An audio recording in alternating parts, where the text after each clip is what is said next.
I hate to be so predictable because you've worked with some of the great people in the world, and you've done college football, you've done baseball, obviously, with your dad. You've covered Olympics and and golf, but I'm sure you get asked as you're making your way around, what's it like to work with Charles Barkley? It's a pretty obvious question, isn't it?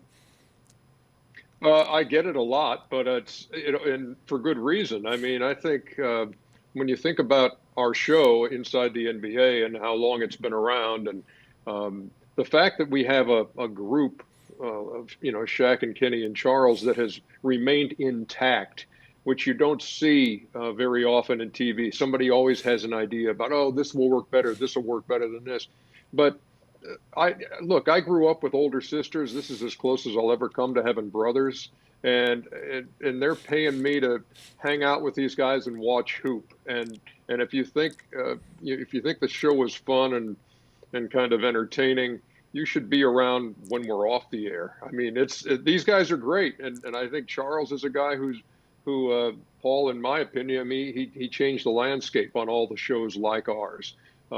Made it possible for us to go outside the lines a bit and not always talk about, the Clippers-Kings game if it's a 30-point blowout. We'll talk about everything else in the world. So, no, he's been great to work with, and he's got a heart of gold. You've known him a long time. You know that. I can't tell you how many meetings I've been in, and I shouldn't say this because I'm speaking out of school, where some executive says, listen, I want this show to be just like that show. And let's be honest, nobody has come close. Well, I don't know. I mean, I think I don't know how this all happened, how it all worked out the way it is. Because I don't really think, Paul, that anybody can predict chemistry, or that this group of guys will work, or this guy. But TV executives all have ideas and think that, oh yeah, if you put this guy with this guy, or this woman with this guy, and that'll be the one that works. But there's no way to predict it, and I think we have an unscripted, let her rip kind of show where these guys are not invited to the production meeting.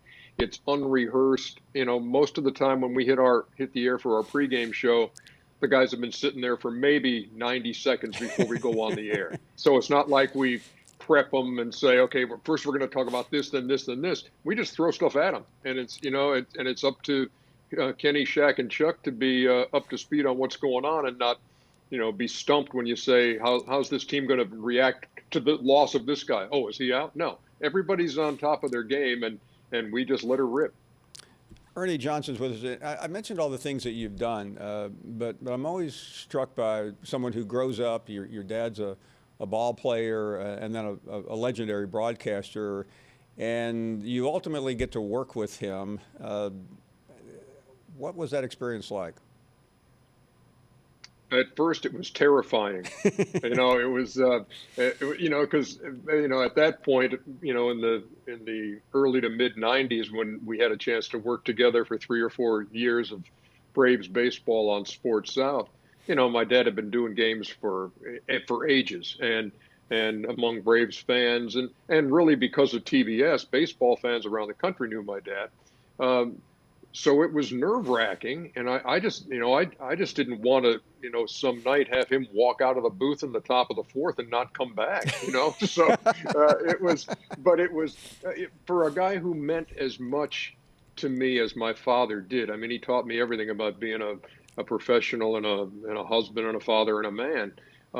To be shoulder to shoulder with him in a broadcast booth calling baseball, nothing will ever match that. Nothing will ever come close.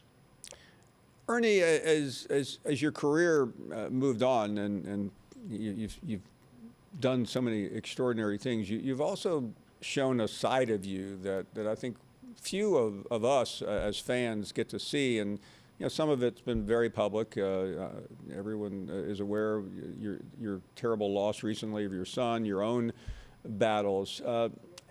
What is that like, being so public, but also having that part of your life out there? You know what? At first, we didn't talk much about any of what was going on in our lives. I mean, the adoption. We've adopted 4 kids out of our 6, and that kind of thing, and it would come up every now and then.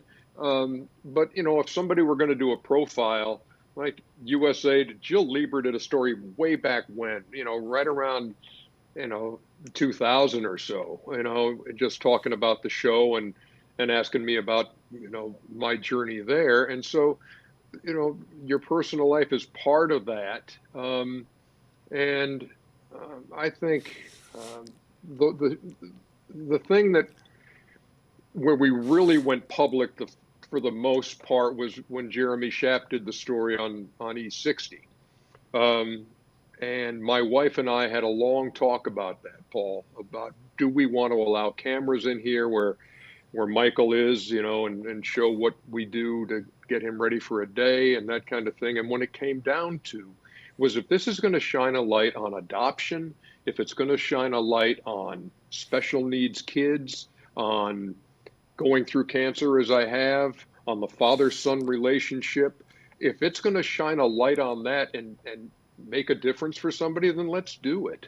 And I've told Jeremy, I said, that story changed our lives. It really did, because I've heard from so many folks who have been touched in some way because of those areas I mentioned.